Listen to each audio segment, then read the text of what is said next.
दानियाल कदीर साहब, मैं आपकी जो online classes government of Pakistan ने, जी, हायर जी। एजुकेशन कमीशन ने शुरू की हैं, तो आप आया कि इस बात से मुत्तफिक हैं कि ऑनलाइन क्लासेस होनी चाहिए?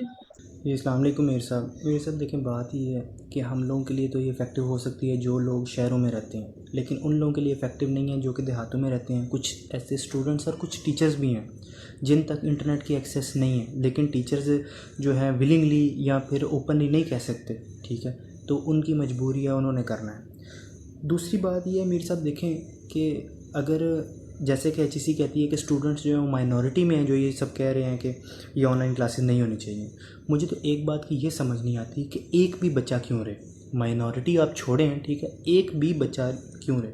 अगर हमारी यूनिवर्सिटी में 15 से 20 हज़ार बच्चा, उसमें से एक भी बच्चा जो है वो अगर इंटरनेट की इनएक्सेसिबिलिटी की वजह से जो है वो फेल हो जाता है या अपना पेपर सबमिट नहीं करवा सकता, तो उसका ज़िम्मेदार कौन है?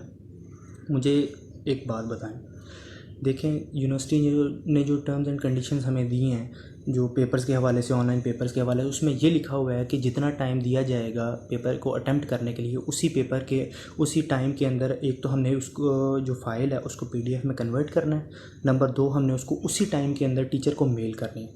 और वहाँ पे ये भी लिखा हुआ है कि अगर हमने वो उस टाइम के अंदर मेल नहीं की तो फिर क्या होगा, वो हमारा पेपर एडमिट नहीं किया जाएगा, कंसीडर नहीं किया जाएगा। तो मेरा ये सवाल है कि फ़र्ज़ करें कि पेपर सबमिट करवाने से 10 मिनट पहले टाइम रह गया, 10 मिनट और बच्चे ने अपना पेपर सबमिट करवाना, ठीक है, और वो नहीं करवा सकता किसी वजह से, तो उसका ज़िम्मेदार कौन है?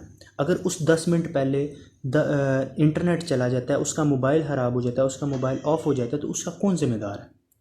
ये कहते हैं कि माइनॉरिटी में, ये तो कितनी गलत बात है। हमारे हमारे मुल्क में भी माइनॉरिटीज़ रहती हैं, लेकिन हम लोग उनको निगलेक्ट नहीं करते। हम लोगों ने उनके भी कानून बनाए हुए हैं, ठीक है। तो देखें, अब मेरे कुछ खुद अपने दोस्त हैं, मैं उनको जानता हूँ जो 8-8 10-10 किलोमीटर दूर आते हैं अपनी क्लासेस लेने के लिए, ठीक है। वो रोज़ रोज़ तो नहीं आ सकते, लड़कियाँ तो नहीं आ सकती, ठीक है। लड़के चलो अफोर्ड कर लेते हैं, लेकिन लड़कियाँ नहीं आ सकती, ठीक है।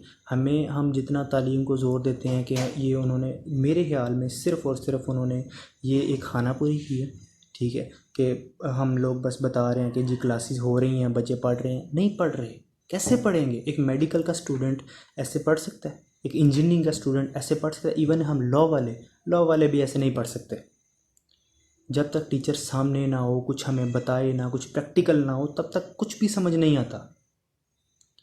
तो मेरे ख़्याल में ये सब चीज़ें नहीं होनी चाहिए।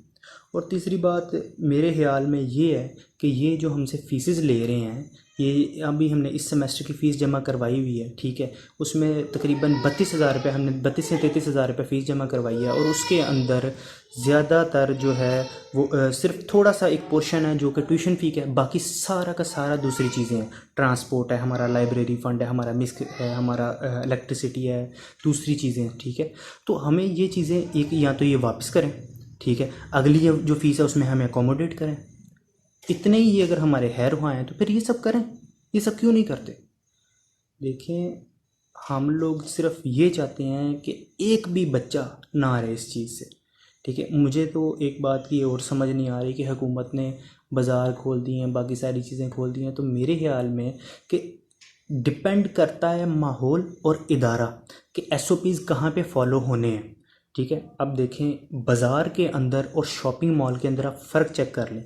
बाज़ार के अंदर आप एसओपीज़ को फॉलो नहीं करवा सकते, इवन कि आप जो है इसके बरक्स देखें, आप शॉपिंग मॉल्स के अंदर अपने करवा सकते हैं एसओपीज़ फॉलो। क्यों? क्योंकि वहाँ पे एक मैनेजमेंट है, ठीक है। वहाँ पे वो एक एक किस्म का एक इदारा है, ठीक है, कि वहाँ पे एक ऑर्गेनाइज कमेटी है, वहाँ पे आप जनाब बंदे होते हैं, सिक्योरिटी होती है, वो वहाँ पे फॉलो करवा देती है। ऐसे ही हमारे स्कूल हैं, कॉलेजेस हैं, जहाँ पे हम लोग करवा सकते हैं। अगर ठीक है, मान लिया आप हमारी ऑनलाइन क्लासेस ले रहे हैं, लेकिन ऑनलाइन पेपर्स लेने का कोई तुक नहीं है, ठीक है।